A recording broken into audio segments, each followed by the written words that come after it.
Okay, so this is a continuation of part one, psychodynamic approach. So it's Mrs. H psychology, exam tips and information, AQA psychology, but it would cover all specifications.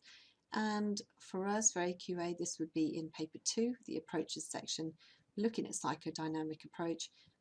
Part 1 just cut out at the very end, last couple of minutes, so I'm going to continue from there. And then there will be a part 3, which is the evaluation, and then we'll look at some exam questions. So part 2 should be fairly brief, and it goes like this. So it's a continuation of what we talked about with the psychosexual stages. So for example, this is our third assumption. Just a quick recap.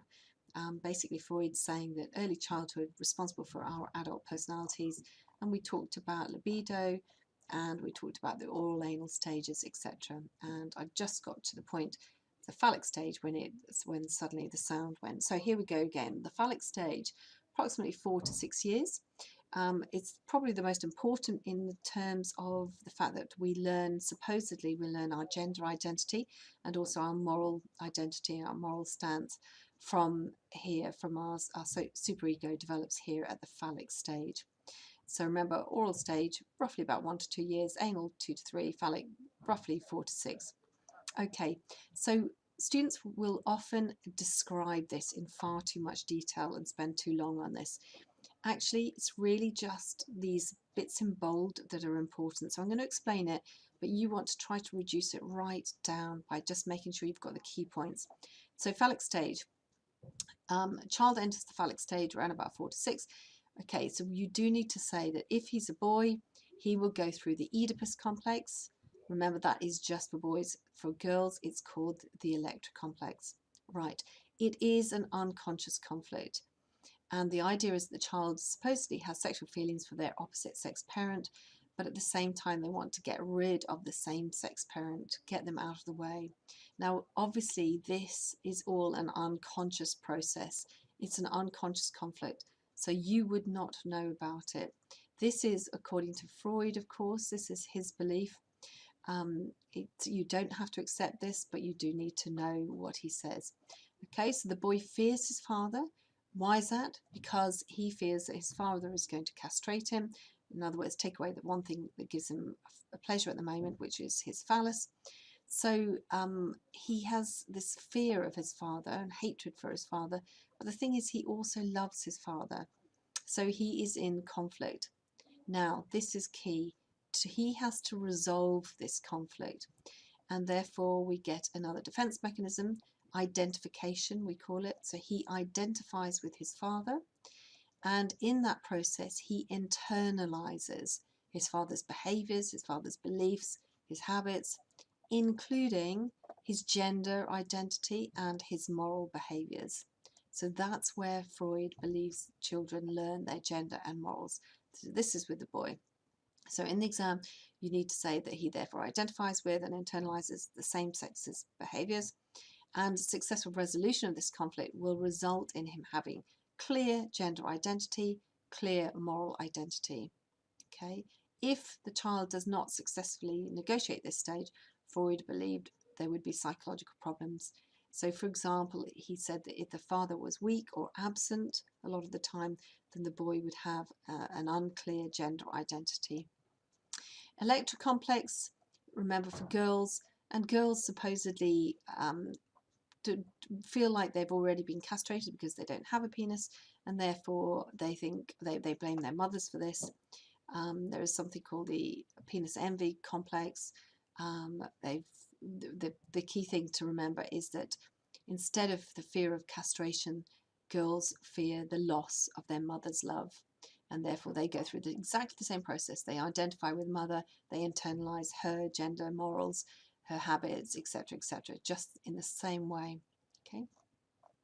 So Freud also, don't forget, talked about the latency period and genital stages, and we've used Hodder, so you can find out a little bit about that. But really what is key are our first 3 oral, anal, phallic stages.